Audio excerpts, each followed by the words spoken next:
Hey everybody, welcome to the Fire It Up with CJ show. Today we have Dawson Church, who is an award-winning author, and he's also the researcher who has founded the National Institute for Integrative Healthcare. So we have Dawson Church here, and we are talking about the EFT manual. So welcome, Dawson. Thank you so much. And I love to see copies that are dog-eared, that are worn, that are marked. This is the damage I did in 4 days. Who can imagine? What is this going to look like 10 years from now? I wonder. It's hard to believe. Actually, my own version, I find myself actually referring to my own book. It's so interesting. It's like, what is that procedure over there? What would you say about that? So I oddly enough find myself doing the same thing sometimes. But it doesn't look as worn as mine. But I guess you wrote it, so it's a little bit different. Okay, so here's the thing that I hope you can help all of us with, because as I understand the body of work that you do, you and I can actually tap on something that's common to all of us, and that people would get borrowed benefits. Which tell me a little bit about what that is. That is a really interesting discovery. And the way this was discovered was that if you are a social worker, a psychologist, psychotherapist, a nurse, a body worker, what you'll find is that many people in those professions burn out. Rates of burnout are sky high in those helping professions because people are working and helping other people, but then they aren't able to take adequate care of their own systems. Mm, And so, after being empathetic, after tuning to other people's energies, after connecting with other people, after helping them heal for your whole 7, 8, 10 hour workday, often you yourself are depleted. mm, And I was the same way. I used to use a technique called attunement, and people would have amazing shifts and healings, but after a long day, my whole system was really dysregulated. And mm. so, what we found with therapists and social workers and energy psychologists was that if you do EFT with clients all day long, you're doing it with them, but you're doing it on yourself as well at the same time. And you feel great at the end of the day. Like I'll go to Europe, I'll do 10 days of teaching, workshops, corporate training. I'll work 10-hour days. I'll start at 8 a.m., I'll finish at 6 p.m., and I'll work all day long, session after session after session, 2 hour sessions. After 10 days, I feel on top of the world. I feel fantastic. So what's happening is I am borrowing benefits from my clients.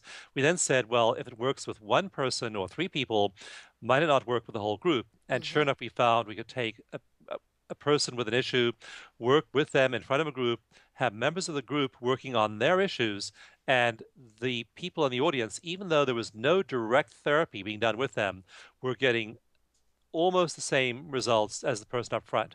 So that's a phenomenon called borrowing benefits, that by watching this happen, by tapping and doing EFT along with somebody else out there, you have an effect yourself. And we didn't know back then about mirror neurons in the brain. We now, though, know that there are mirror neurons in our brains. As we witness people healing out there, it has a powerful impact on us in here, too.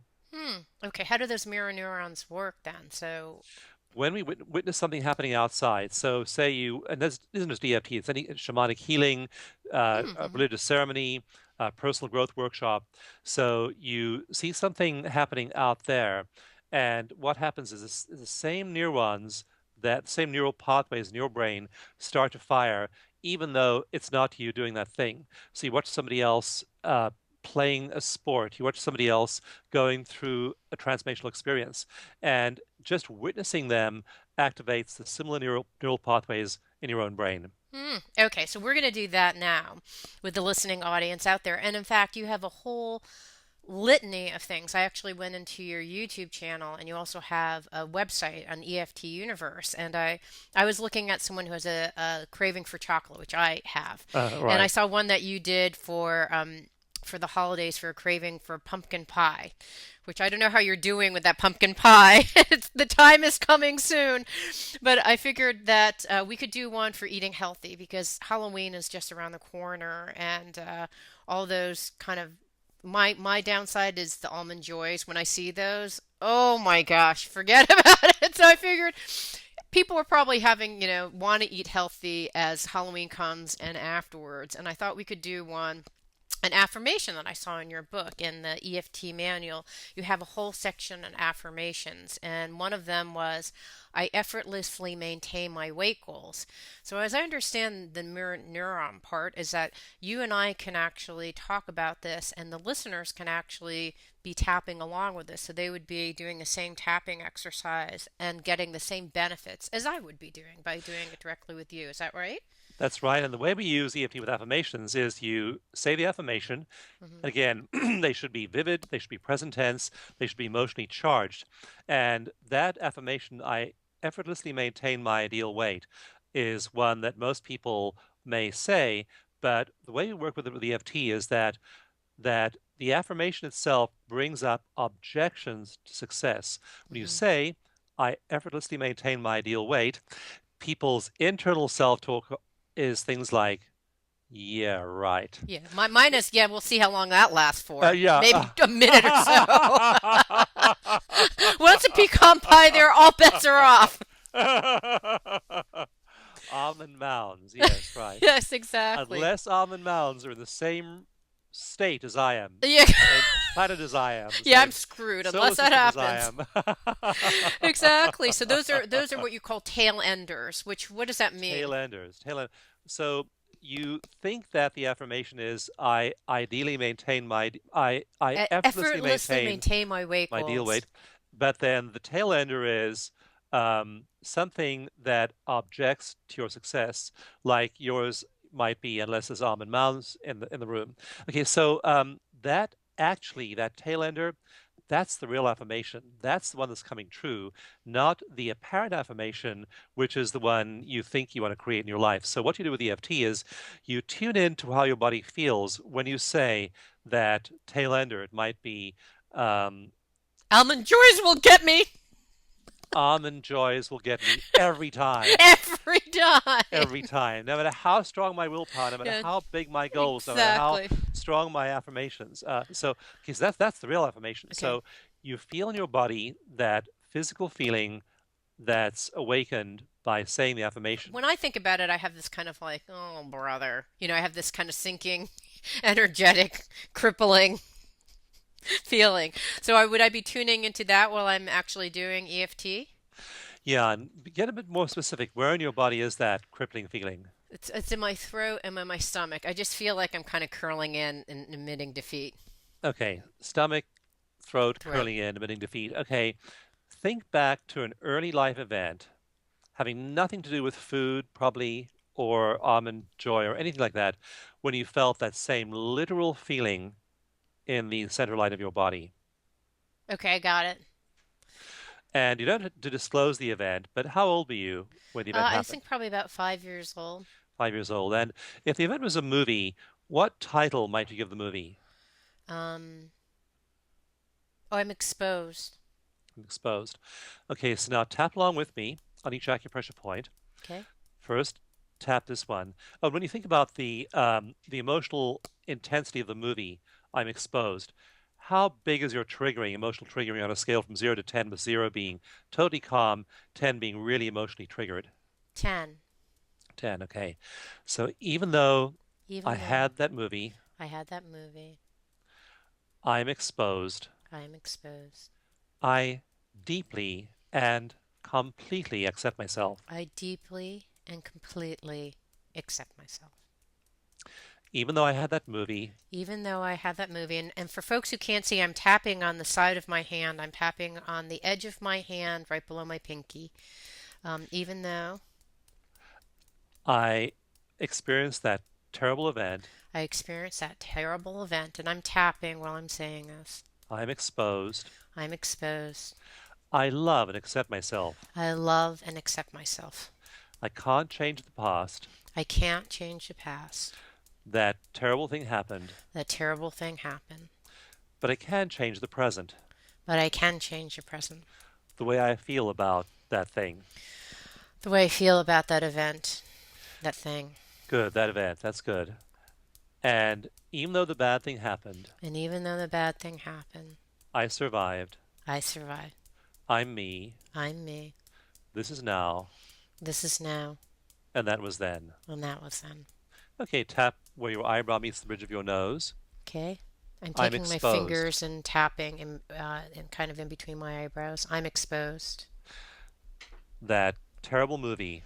A terrible movie. It shouldn't have happened It shouldn't have happened to a 5-year-old, to a 5-year-old. to me. To me. Okay, tap on the side of your eye now. It shouldn't have happened It shouldn't have happened to any 5-year-old to any 5-year-old. or to me. Or to me. So you're tapping right on the edge of your eyes where that's right, yeah, Okay. where the bony ridge of your On uh the outside, so the on the corner, outside, yeah. outside corner of my eye, and then I'll feel like Exactly. the And then ridge of my cheekbone. exactly, outside corner of your eye, then under your pupil is the third point. Let's just tap here a little bit more Okay. and say I'm exposed. I'm exposed. Keep your eyes open. I'm 5 years old. I'm 5 years old. I'm exposed. I'm exposed. It feels terrible. Feels terrible. This shouldn't be happening. This shouldn't be happening. Should never happen to anyone. Should never happen to anyone. And I love and accept myself, And I love and accept myself, even though even though, under your eyes, under your okay, pupils, this happened to me. even though this happened to me. So I'm tapping kind of directly underneath my pupils if they're centered and on the cheekbone. Exactly. Okay. Yeah. hmm This miserable thing This miserable thing really happened, really happened, but that was then, but that was then, and now is now. and now it's now. I am me, I am me, and I'm tapping on my chest points right? after And these tapping my points are under. right where the collarbones meet the Yeah, right breastbone there. over here. Uh-huh. So if you just put your finger in that groove Right. there, Is this then right? go diagonally down about an inch and a half, you'll find an indentation in your chest, and that's the spot you tap. Right. Okay. These are all the endpoints of acupuncture meridians. Mm-hmm. Tap there and say out loud, I survived. I survived. I've Strong. survived. Okay. I'm strong I'm now. strong. I did it. I did it. I came through it. Even though those bad things happened. Even though those bad things happen. Okay, now under your arms, And then this is actually right underneath. If I actually take the center point of my chest and under my arm, is that it? Or where is about it? four inches below your underarm. Okay. Okay. And tap with all four fingers. That way you're sure to get the point. And the Okay. meridian runs all the way up and down, Oh, so so you it's do easy them to. like this. Okay, got it. Yeah, I'm exactly. Yeah, crossing my arms and I'm hitting these acupressure points. yeah. So then back to this point over here, and Okay. just say out loud, I survived. I survived. I'm tapping on the outside of my hand now. Okay, now CJ, think back to the event. Keep your eyes open. Remember I'm Exposed, that movie vividly, I'm and exposed. check back with your body. How does your body feel? Your throat further down. My throat is What still a number? little bit stuck, but my stomach doesn't feel it. It's a little bit, but I'd say it's like a 2 out of a 10. Okay. And then your stomach is 2 out of 10, but your throat is still a higher number. Oh no, I'm at 2 for both. 2, okay. So tap over here on your karate chop point and say out loud, I'm a 2 right now. I'm a 2 right now. This feeling might go away. This feeling might go away. This feeling might never go away. This feeling that might never go away. And whether or not it goes away, And even though it may not go away, even though it may not go away, even though it may not go away, even though I may have this feeling my whole life, even though I'll have this feeling my whole life. Am I supposed to get melodramatic about it? I don't want to have this feeling my whole life. I don't want to have this feeling my whole life. But even if I do, I accept myself. But even if I do, I accept myself. I accept that 5-year-old, I accept that 5-year-old, that version of me. that version of me. I accept today's version of me. I accept today's version of me. Either way, I am okay. Even though I'm okay. I'm okay. I let this all go. I'll let this all go. Under your eye, that was a long time ago. That was a long time ago. Under your nose, I let myself heal. I let myself heal. Under your lower lip, I have plenty of time to heal. I have plenty of time to heal. I can let this too go now. I can let this too go now. Collarbone point, or I can keep it around as long as I want. Or I can keep it around for as long as I want. The choice is mine. Ah, the choice is mine. I like that. Karate chop point, and I love and accept myself And I love and accept myself Either way. Either way. Okay, take a breath and tune back into your body and see how you feel. I feel great. So do I. Because you borrow the benefits, and hopefully folks out there too. So I have a couple questions. So, Yeah. so are we transferring the energy from one of us to other folks, and can this work for any experience? Like, let's say that someone has nothing to do with this affirmation, but they did actually have a traumatic event that happened to them, whether they're 5 or some other age. They could be listening to this, even on the radio, without seeing this and getting benefits as well. Virtually everyone had many traumatic events when they were 5. Like, worked with somebody recently who it was the first day of kindergarten, and they literally had to drag her kicking and screaming into the class. So we all, we were bullied. We had problems with comprehending the material. We had social adjustment. Almost everyone has a whole truckload of adverse events when they were 2, 3, 4, 5, 7, 8, 9, 12, 15. 15, you fall in love and you get rejected, or you fail an exam, or at 20, you don't get the job you want. There are all these disappointments, and we wind up. The poet Robert Bly has a wonderful analogy on what he calls the bag, and sometimes with Jungian psychology we call it the shadow or the unconscious. But what happens is we have these bad events. We don't know what to do with them when we're 2, 3, or 5 years old, so we stuff them in the bag. We carry Mm, that bag around with us. It's getting fuller and fuller and fuller every year. By the time somebody's 30 or 40 years old, they're walking around dragging this massive, huge bag full of unhealed trauma behind them.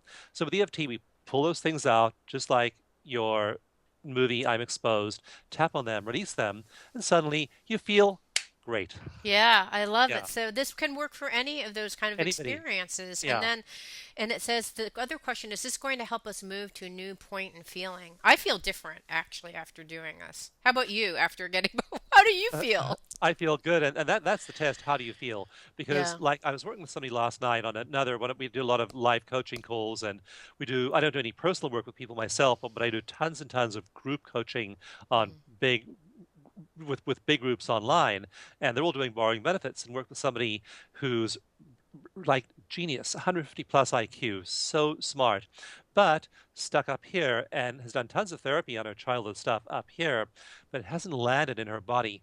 And after she'd done some tapping, she said, I now feel as though it's safe to go back into my body. When you're 2, 3, 5 years old, you dissociate. In shamanism, it's called soul fragmentation. Mm-hmm. That part of you breaks off and goes and hides in a cave somewhere in your subconscious. So when you tap, you reclaim those parts of yourself and integrate them. And yeah, you can do Ah. it with people. You borrow benefits, even though your issue isn't exactly like their issue. If we tap and think about an approximate juxtaposition of an issue, usually it'll shift the audience as well. And you can do this on the radio, you can do it on TV, you can do it with large groups of people in person, you can do it in a healing circle. On EFT Universe, we have tons of what we call tapping circles, people getting together Right. for one evening a week, one evening a month, online, at the library, at someone's house, tapping in a group, doing borrowing benefits. And even though it's not exactly your issue, yeah, you Hmm. will shift. Interesting. Okay, so, gosh, I just had 100 questions, all of which have kind of just went away in my head for one moment. That was Well, let weird. me just fill in here with one study. So there have Yeah. been several studies of borrowing benefits published in peer-reviewed medical psychology journals. And one of them was with healthcare workers, people who were nurses, doctors, psychotherapists, social Mm-hmm. workers. And there were 216 people in this study, and they did a one-day EFT class.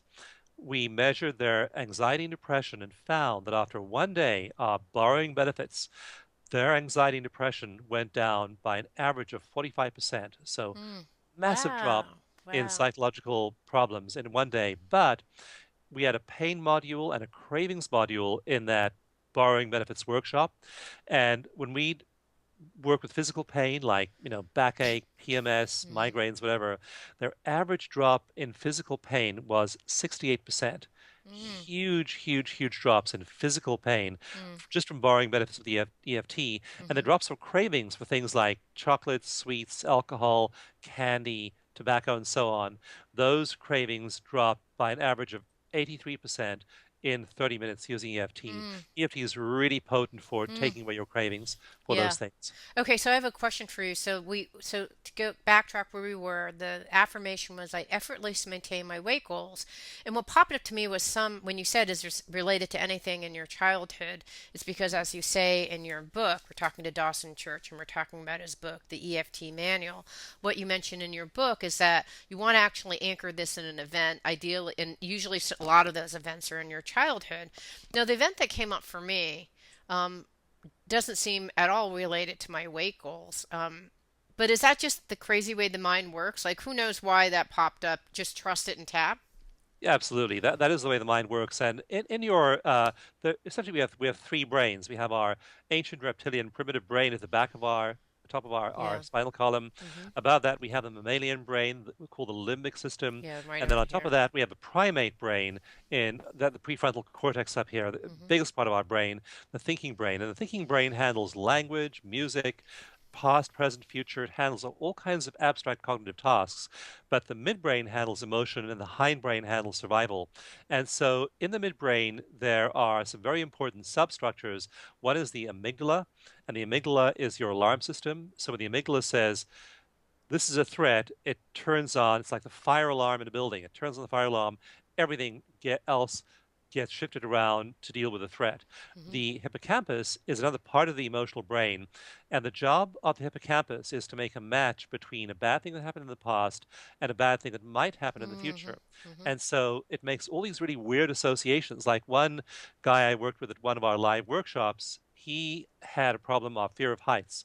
Guy in his late 70s, and he had such a bad fear of heights that his friends used to go on a bus to San Francisco every month and just sightsee, and they're all retired and they do all these fun things in the city. He never went on the bus because he said, I might have to go up in a skyscraper in San Francisco and I'm terrified of heights. So Mm. he was just completely afraid of heights when I began. I then said, where do you feel in your body? And he said it was in his solar plexus. And I said, what's the first time you felt that same feeling in your solar plexus? And it was when he was 4 years old. When he was four Mm. years old, his parents moved to a new house near a rock quarry, and the sound of the rock crusher, terrified the boy when he was 4 years old. He had that event and one other event that happened. We tapped on those events. Those events went down to a zero, and his fear of heights just evaporated. So the hippocampus was making Wow. this really weird match between the rock Oh. crusher sound and the fear of heights. Why it makes those associations, Who we don't always knows? know, but we Oh. know it's making those associations. And when you tap on the one, then he was able to get over his fear of heights and then start again in his late 70s reclaiming this part of his life he'd lost, which was going on these senior trips to the city. So you don't know why the brain Wow. makes those links, Yeah. but it does. You tap on one, and then others tend to dissipate. Ah, so if I can recap, so our lower brain's like danger, danger, 5-year-old danger, and then the hippocampus goes, oh, okay, got it. I'm making some generalized meaning. Um, I effortlessly maintain my weight goals. Like, who knows why this is connected? Well, what happens is I effortlessly maintain my weight goals. That is a cognitive statement by your forebrain. Your that it's meaningless to your midbrain and your hindbrain. They don't have language. It's all in your forebrain. Yeah. But this is highly meaningful to your emotional brain because it feels good. You feel good. You feel this physical stimulation. You know you're safe. If there really was somebody, if you're really in that I'm exposed movie today, you'd be pushing back, you'd be yelling at that person, you'd be telling them what a jerk they were, you'd be doing Mm, all kinds of things. You're an adult, you can do that now. When you were a child, you couldn't. So what you're mm, doing is when you remember that event, and then you start to become a 10 out of 10, feel all these physical sensations. You then tap, that sends a second signal to your emotional brain saying, you're safe. That was mm. a long time ago. It's not a threat to your survival now. Your brain's then getting your emotional brain and your survival brain are then getting this other message, the second message saying, I'm safe. Yeah, And it's okay. when you juxtapose the memory of the bad thing at 5 with a signal of safety from tapping on acupuncture points, what happens is the brain realizes, oh, there's no real threat here. I can calm down now. The memory of I'm exposed is not a cue to go into fight or flight, to go into the stress response. And you break that association one time, it stays broken for life. Wow. Okay, so here's the interesting thing.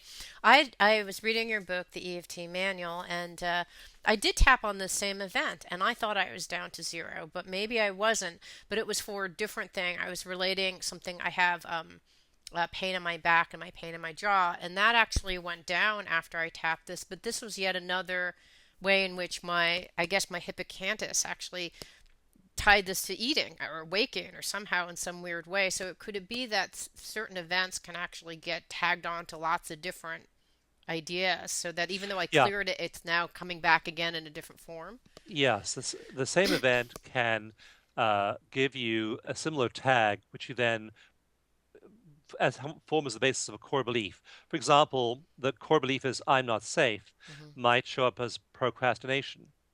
So it may show up as procrastination and may also show up as perfectionism. So I'm not Mm. safe, I might do the thing imperfectly. So you did 10 little things wrong when you were 2 or 3 or 4, Yeah. got slapped for them, and now you have this pervasive feeling the world isn't safe. I have to do things perfectly, so I'll procrastinate. So somebody may come in with a problem of procrastination for an EFT treatment. We never tap with them on, even though I have this procrastination, even though I have this perfectionism, because that global general problem was formed out of dozens or hundreds of individual events. You drill deep down into the psyche, find the events, tap on those, and then the big global problems But there dissipate by could be there. this that same event could be in several different buckets, right? So Yes. that's why you have to Yeah. keep. So don't be surprised if you're like, I just tapped on that event, Dawson. Why is this coming up again?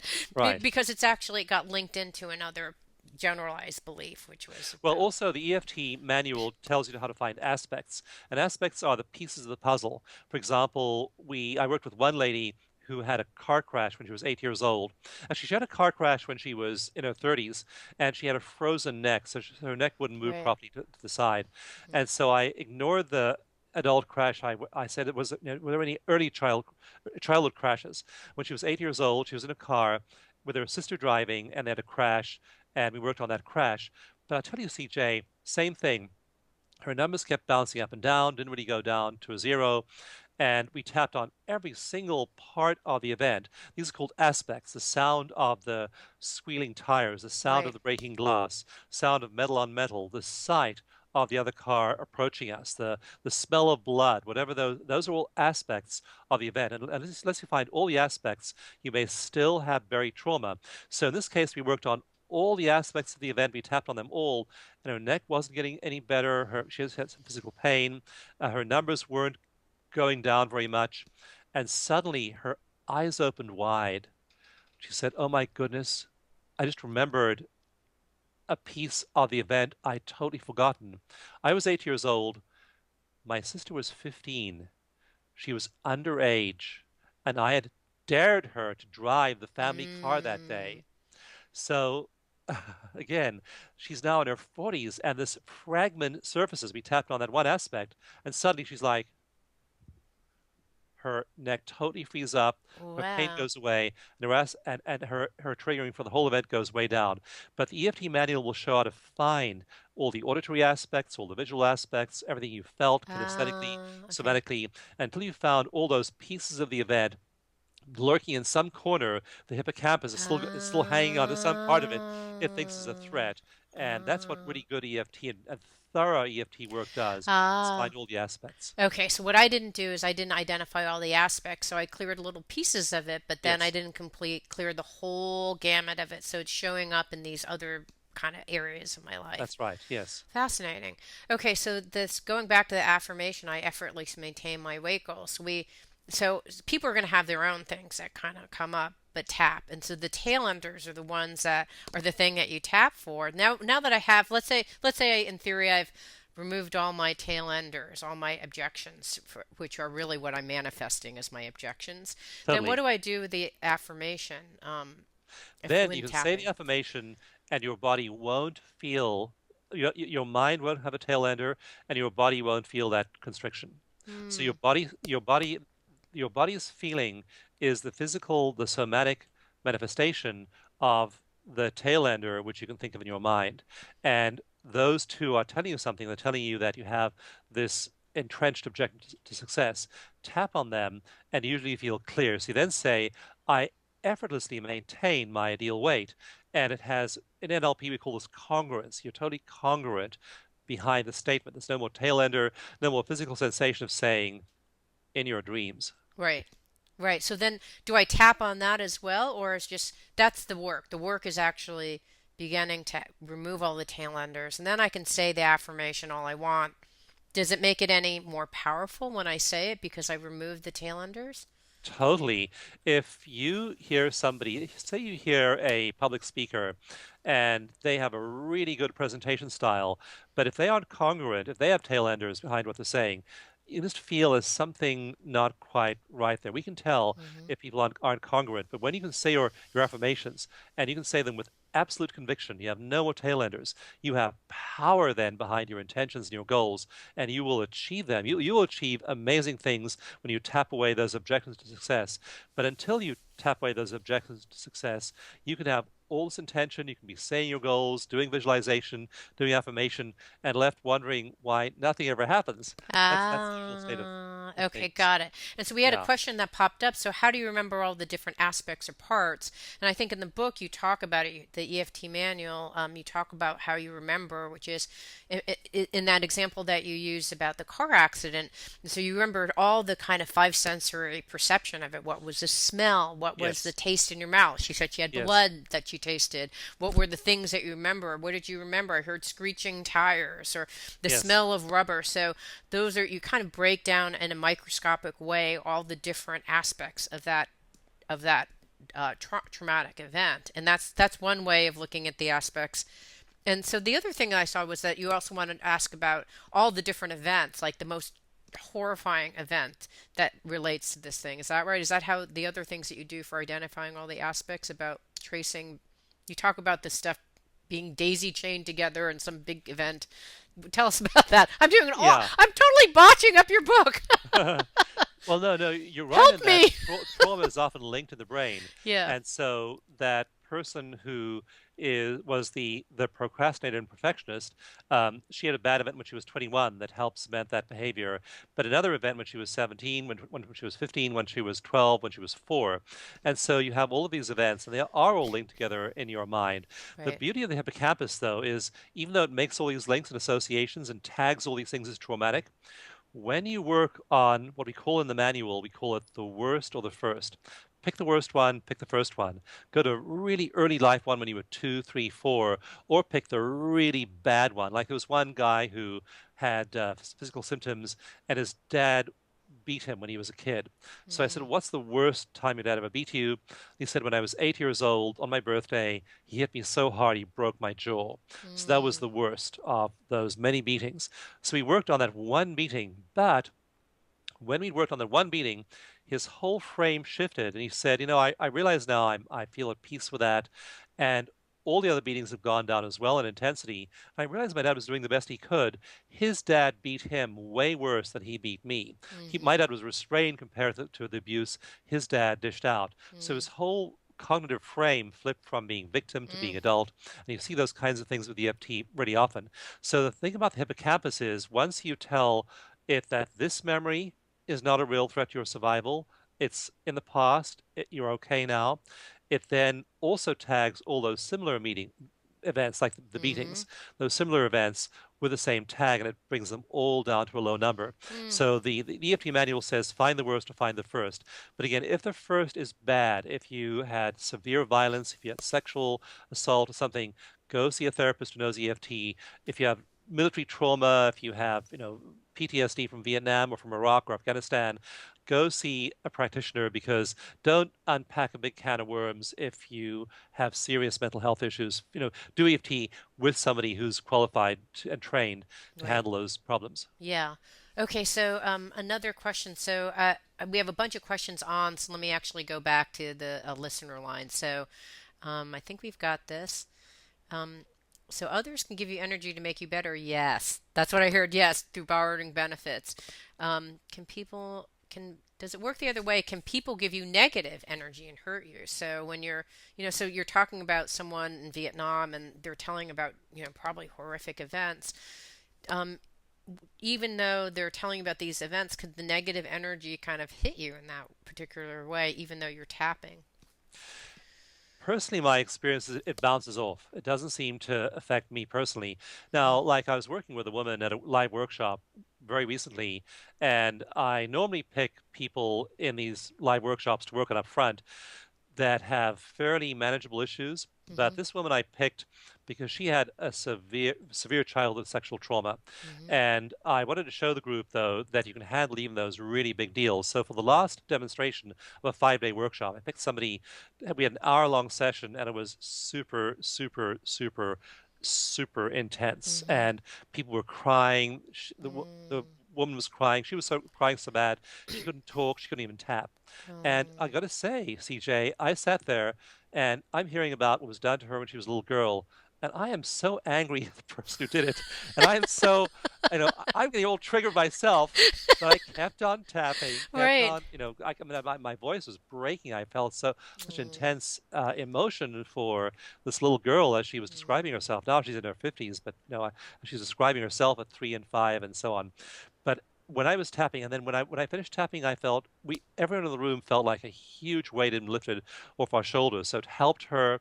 She totally came through, and she also volunteered to be on camera and deal with all the stuff Wow. that we for us to post on YouTube. So we'll actually Oh, have her story up on wow. YouTube soon. And I mean, it is just Oh it's my just goodness. so triggering to work with people like that. And you are definitely not immune. But when I do Right. the tapping, it all shifts through me. It all seems to flow through me, and all that negative feeling about anger toward those people who did this to her, and all that just goes away, and we all feel light and resolved at the end of it.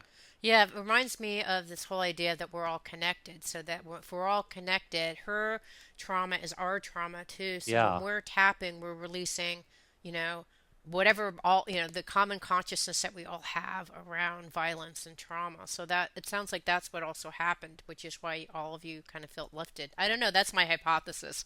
It could be Yeah. totally wrong, but um, I have another question about this. So when I was I actually had I was stalked when I was younger.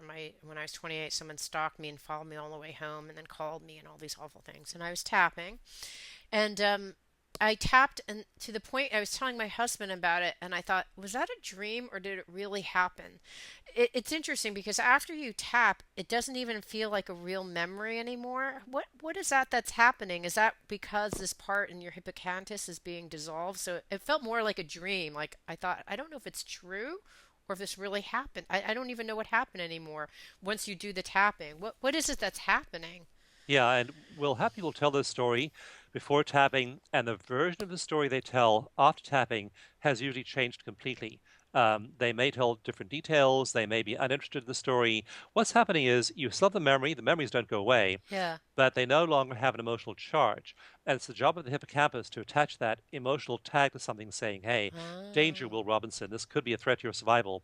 So what happens is you remove the tag, the red tag's no longer there saying threat, threat, threat, threat, threat, attached to that memory. So you still have the memory, you still remember the whatever it might be that Yeah. happened that was bad, but you no longer have this emotional tag. When you don't have an emotional tag, you don't really have to remember the thing. A lot of our memory is created. There's a wonderful phrase from a friend of mine, a neuropsychologist called Rick Hansen. He Hmm. says the brain is like Velcro For for the bad, negative yeah. experiences and Teflon for positive experiences. Yes. And so if it becomes an emotionally neutral experience, do I have to remember every graphic, gory detail anymore? I don't really need to remember that anymore. It's not necessary for my survival. I'm not trying to match the face of the stalker to the match of to the face to match every single person I meet.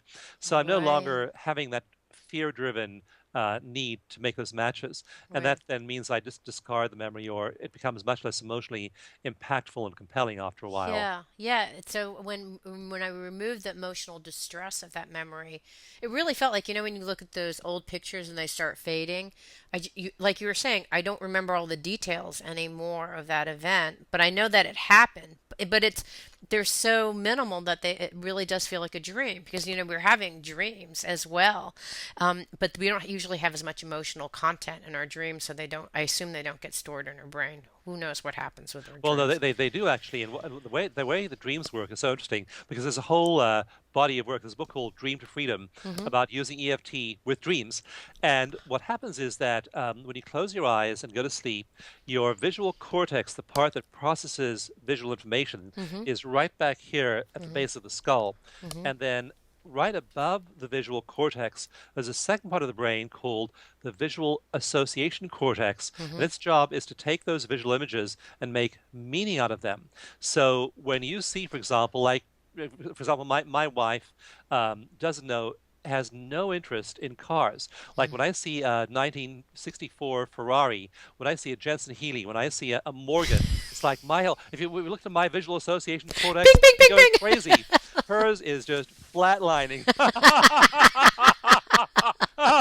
I'll say, look, there's a Rolls-Royce Silver Ghost, and she'll be like, oh, how nice, dear. It's gray. So in dreams, what happens, we close our eyes, Hmm. the whole visual cortex goes to sleep, nothing's going on there. But when we dream, the visual association cortex is going crazy because we're, for example, having a red convertible in our dreams, or that Rolls-Royce Silver Ghost is in our dreams, and we attach meaning to it. Now, she would never have a Rolls-Royce Silver Mm. Ghost in her dreams Right. because she would just have a gray car because there is the same stuff there. But Mm. it's so interesting the way it works. When you close your eyes, no visual images are being processed, but the visual association cortex when you dream is going crazy. And the way we do that EFT with that is we find the emotional parts of the dream, the parts of the dream that scare you, the parts of the dream that seem to be laden with meaning. We tap on those, that goes way down. We then start to feel really resolved and calm around the dream. And do you often find, I've never done that, but I'm going to try that for dreams. Do you find that you get the learning from the dream? Because oftentimes dreams are there to tell us something about our lives, either a fear that we didn't even realize that we had, or some learning or integration of some information.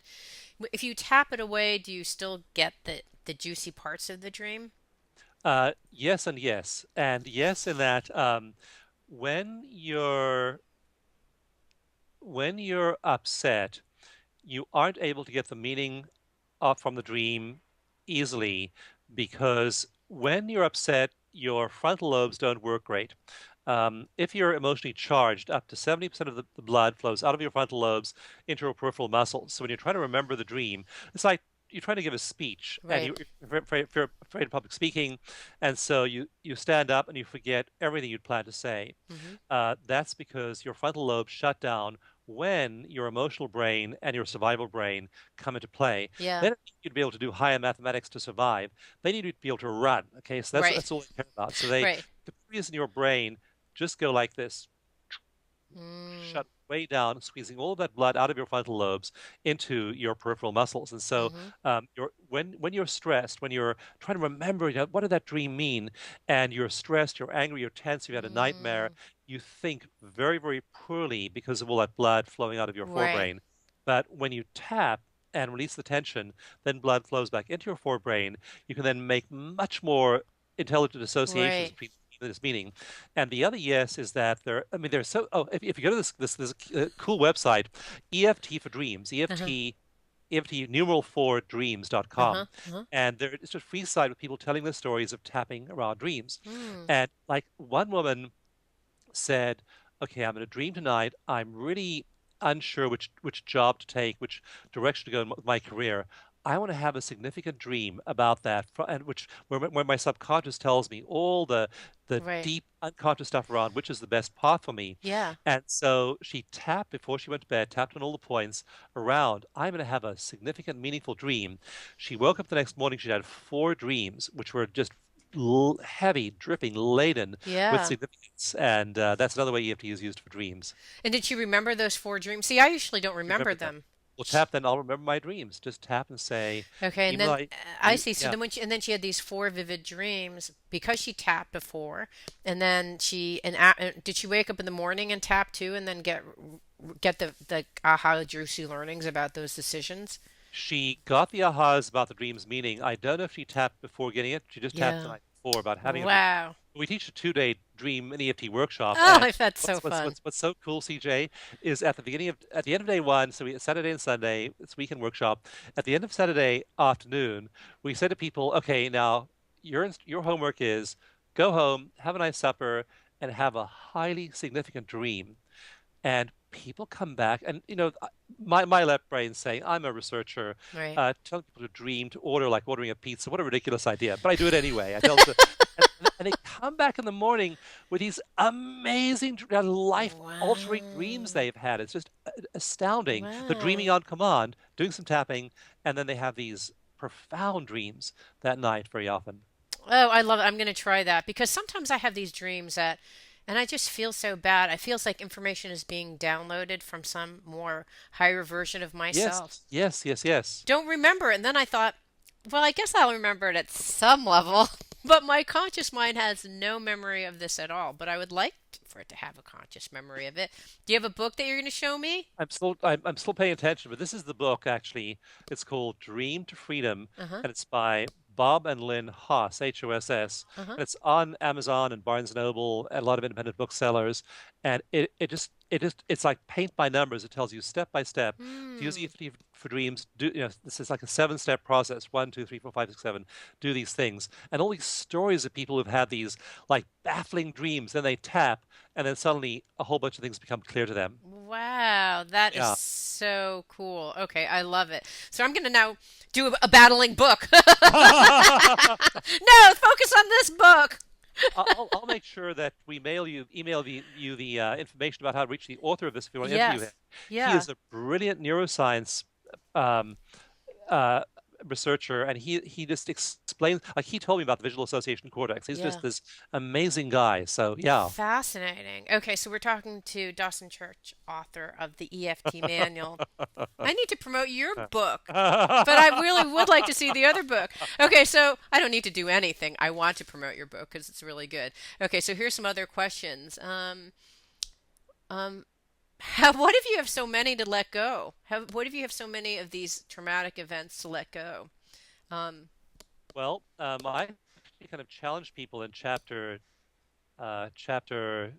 three of the EFT manual with that very question, and I say that it might take a while. Like, for example, we have a part of the manual called the personal peace procedure, where I encourage you to buy a journal, personal journal, and write down every major bad thing that happened to you your whole childhood, your whole life, and then score them 0 to 10. mhm. Now, you might then have a list, a terrifying list of 1,000 things, 1,000 bad things that happened.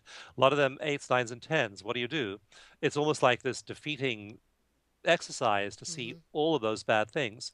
But if you do what we did earlier on your movie, I'm Exposed, that was maybe took us 10 minutes or so to do Yeah, that. very fast. Yeah, do that on three of those every day. Even if you have 1,000 of them in a year, you have zero left. So I really encourage you to do that because the alternative is those things are there in your subconscious, there in your consciousness, there in your memory banks, and they're bothering you every day. Hmm. And they're having a huge effect on your health, CJ. There was one study done of women who were stressed versus women who were unstressed. So stressed women, unstressed women. They found that women who were stressed, their lifespans were between 9 and 14 years shorter than unstressed women. Another Wow. huge study by Kaiser Permanente looked at people who had bad stuff in their childhoods called adverse childhood experiences. Hmm. It looked at them in their 50s. They had more cancer, heart disease, diabetes, Hmm. overweight, Hmm. smoking, suicide attempts, hepatitis, a long, dreary list of things that'll kill you. Okay. So if you don't go into your childhood and deal with these things, even though it may take you that 1 year for 1,000 things, three a day, if you don't do that, it's going to bite you. It's going to bite you in the form of symptoms and disease, of mental health issues, of mysterious. This is your scared straight moment. Now, I'm terrified now if I don't do EFT that something bad's going to happen to me. I'm going to die a decade earlier. Yeah, the whole purpose here is to inspire you. But if I can't inspire you, I'm going to scare you shitless.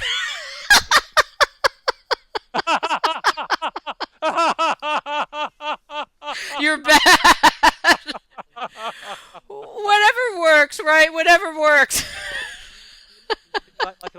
one page in one of my other books, I say, okay, high cortisol. We know EFT reduces cortisol a lot.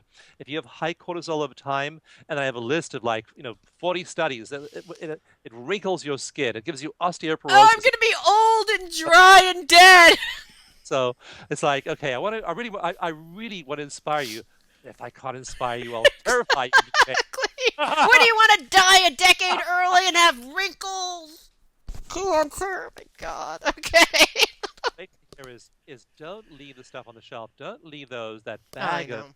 traumas weighing you down, hurting your body year after year. Tap on them, meditate, do something to shift them. Because if you don't, they're going to hurt you. And the bottom line is, it's you. It's your life. This is the only body you've got, the only life you've got. And heal your body, live it fully. Don't let yourself be compromised, your health be compromised by all of that childhood trauma that's weighing you down. Hallelujah. Get the book. EFT manual, the EFT manual by Dawson Church. Thank you so much. What a delight to have you on the show. Thank you for God, and what a magnificent brain you have in there. I love it. Thank you so much. Thank Well, you so much for I'm being on glad the I. show. It means so much to me that you're listening to the show. I would love your support in any way by giving me comments below or to subscribe to the show or share the show with friends. Thank you again for your support. Love and blessings.